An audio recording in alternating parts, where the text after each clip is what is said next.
প্রিয় ছাত্রছাত্রী যারা West Bengal council of higher secondary এডুকেশনের ক্লাস 12-এ পড়ছো সেমিস্টার 3-তে, তোমাদের প্রশ্নপত্র তৈরি করবে।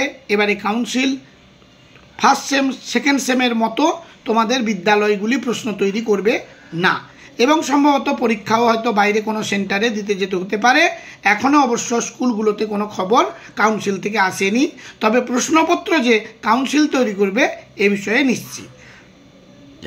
ইতিহাস সাবজেক্টটি যারা রেখেছো, এবং এই ইতিহাসের তোমাদের লাস্ট চ্যাপ্টার হলো উপনিবেশ নিয়ন্ত্রণের শাসনযন্ত্রসমূহ। এখান থেকে আগে একটি ভিডিও আপলোড করেছি, আজকে হচ্ছে সেকেন্ড পার্ট আলোচনা করব। তোমরা প্রথম থেকে শেষ পর্যন্ত দেখে নিও কোন কোন প্রশ্ন ইম্পর্ট্যান্ট। তবে সমস্ত চ্যাপ্টার এইভাবে দেওয়া শেষ হয়ে গেলে ফাইনাল পরীক্ষার জন্য একটি মাত্র ভিডিও তৈরি করব, যেখানে পরীক্ষায় একবারে 100% আসবে এমন সমস্ত প্রশ্ন উত্তর আলোচনা করব। তার জন্য তোমরা একটু অপেক্ষা করে রেখো এবং চ্যানেলটিকে সাবস্ক্রাইব করে পাশের বেল আইকনটি ক্লিক করে রেখো, যাতে সেই ভিডিও আপলোড করার সঙ্গে সঙ্গে তোমার কাছে নোটিফিকেশান এসে যায়। দেখো আজকের প্রথম প্রশ্ন, বিশ্বে প্রথম শিল্প বিপ্লব ঘটেছিল কোথায়? উত্তর হলো ইংল্যান্ডে। তবে চ্যাপ্টারের নামটা তোমাদের একবার দেখিয়ে দিই, এই দেখে নাও, উপনিবেশ নিয়ন্ত্রণের শাসনযন্ত্র সমূহ। এই চ্যাপ্টারের আজকে হলো সেকেন্ড পার্ট। এবারে 2 নম্বর প্রশ্ন, অবশিল্পায়ন সংক্রান্ত ধারণাকে অলীক কল্পনা বা মিথ বলেছেন কে? Morris D Morris. ভারতে প্রথম রেলপথ প্রতিষ্ঠিত হয় কোথায়? মহারাষ্ট্রে। ভারতীয় রেলপথের জনক কে? লর্ড ডালহৌসি।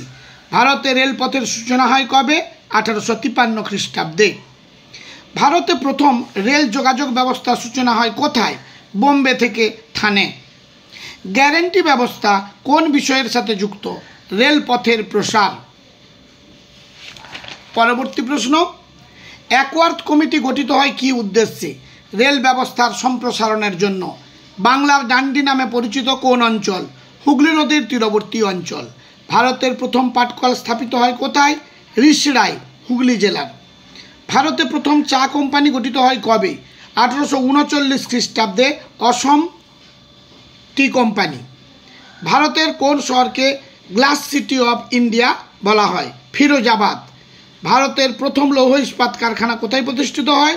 কুলটিতে, অর্থাৎ বর্ধমান জানো তোমরা, সেখানে কুলটি বলে একটি স্থান আছে, সেখানে ভারতের প্রথম লৌহ ইস্পাত কারখানা প্রতিষ্ঠিত হয় 1830 খ্রিস্টাব্দে। ভারতে প্রথম কয়লা খনি আবিষ্কৃত হয় কোথায়? রানীগঞ্জ। ভারতে প্রথম সিমেন্ট কারখানা কোথায় গড়ে ওঠে? মাদ্রাজে, 1904 খ্রিস্টাব্দে। ভারতীয় চট শিল্পের মূল হোতা কারা? মারোয়াড়িরা। আহমেদাবাদে প্রথম সুতাকল কে স্থাপন করেন? রণছোড়লাল ছোটালাল।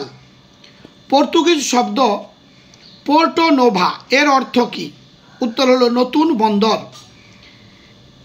আচ্ছা, কে যন্ত্রের দ্বারা প্রথম কাগজ উৎপাদন শুরু হয় কোথায়? যন্ত্রের দ্বারা প্রথম কাগজ উৎপাদন শুরু হয় কোথায়? বালিতে। বেঙ্গল পেপার মিল কোথায় গড়ে ওঠে? রানীগঞ্জে। পরবর্তী প্রশ্ন, বঙ্গলক্ষ্মী কটন মিলস কবে গড়ে ওঠে? 1906 খ্রিস্টাব্দে। Tata iron and steel company কবে প্রতিষ্ঠিত হয়? 1907 খ্রিস্টাব্দে। প্রথম স্বদেশি জাহাজ কোম্পানি কে প্রতিষ্ঠা করেন? চিদাম্বরম পিল্লাই। ওয়ালচাঁদ হীরাচাঁদ কোন শিল্পের সাথে যুক্ত ছিলেন? জাহাজ নির্মাণ। বেঙ্গল কেমিক্যালস এর প্রতিষ্ঠাতা কে? প্রফুল্লচন্দ্র রায়, 1901 খ্রিস্টাব্দে। ভারতে আধুনিক শিল্প প্রচেষ্টার পথপ্রদর্শক কাকে বলা হয়? দ্বারকানাথ ঠাকুর। NITUC বা নিখিল ভারত ট্রেড ইউনিয়ন কংগ্রেস কবে প্রতিষ্ঠিত হয়? 1920 সালে। এবারে দেখো শূন্যস্থান পূরণ। ইস্ট ইন্ডিয়া কোম্পানি ছিল একটি ড্যাশ প্রতিষ্ঠান, বাণিজ্যিক। পিটের ভারত শাসন আইনের দ্বারা গঠিত বোর্ড অফ কন্ট্রোলের সদস্য সংখ্যা কতজন ছিল? উত্তর হলো 6 জন। IPC রচিত ড্যাশ এর আমলে অর্থাৎ ইন্ডিয়ান পেনাল কোড কবে রচিত হয়, কার আমলে রচিত হয়? বেন্টিংকের আমলে, Lord William Bentinck. Regulating act অনুসারে বাংলা প্রেসিডেন্সির গভর্নর কে? Warren Hastings. ড্যাশ খ্রিস্টাব্দে আইন দ্বারা ব্রিটিশ সরকার ভারতের শাসনভার নিজের হাতে তুলে নেন? 1858 খ্রিস্টাব্দে। 1858 খ্রিস্টাব্দের আইন অনুযায়ী প্রথম ভারত সচিব নিযুক্ত হন আর স্ট্যানলি। 1909 খ্রিস্টাব্দে ভারতীয় পরিষদ আইনটি পাশ হয়েছিল ভাইসরয় ড্যাশ এর সময়কালে, লর্ড মিন্টো। 1935 খ্রিস্টাব্দে ভারত শাসন আইন অনুসারে নির্বাচিত আইনসভা ড্যাশ কাঠামোর মধ্যে কাজ করত? ঔপনিবেশিক শাসন কাঠামোর মধ্যে কাজ করত। কত খ্রিস্টাব্দে ফোর্ট উইলিয়াম কলেজ প্রতিষ্ঠিত হয়? 1800 খ্রিস্টাব্দে। ভারতে নিয়মিত পুলিশ বাহিনী গড়ে উঠেছিল কার উদ্যোগে? Warren Hastings. ভ্রাম্যমাণ কমিটি গঠন করেন কে? Warren Hastings. আপাতত এই চ্যাপ্টারের এইগুলো দিলাম, আর একদিন হলে এই চ্যাপ্টার খতম হয়ে যাবে। পরবর্তী ভিডিওতে আপলোড করব, না হলে খুব লং ভিডিও হয়ে যায়, তোমাদেরও দেখতে বা পড়তে অসুবিধে। আপাতত এইগুলো তৈরি করে ফেলো, প্রত্যেকটি বাছাই করা প্রশ্ন, এগুলোর মধ্য থেকে তোমরা কমন অবশ্যই পাবে। তোমাদের যদি প্রয়োজন হয় কারুর history, education, sociology, economics, nutrition, education, ENVS, প্রতিটি সাবজেক্টের চ্যাপ্টার ভিত্তিক এইভাবে প্রশ্ন উত্তর তোমরা পেয়ে যাবে চ্যানেল ভিজিট করলে। তাই চ্যানেলটির সঙ্গে তোমরা জুড়ে থেকো, লাভবান হবে তোমরা। কারণ এখানে খুব সাদামাঠাভাবেই স্টুডেন্টদের ক্লাসে যেভাবে করানো হয় সেই খাতা থেকেই ভিডিও আমি আপলোড করে থাকি। আলাদা করে এগুলোকে লিখে ছাপিয়ে করবার মতো সময় আমার কাছে থাকে না।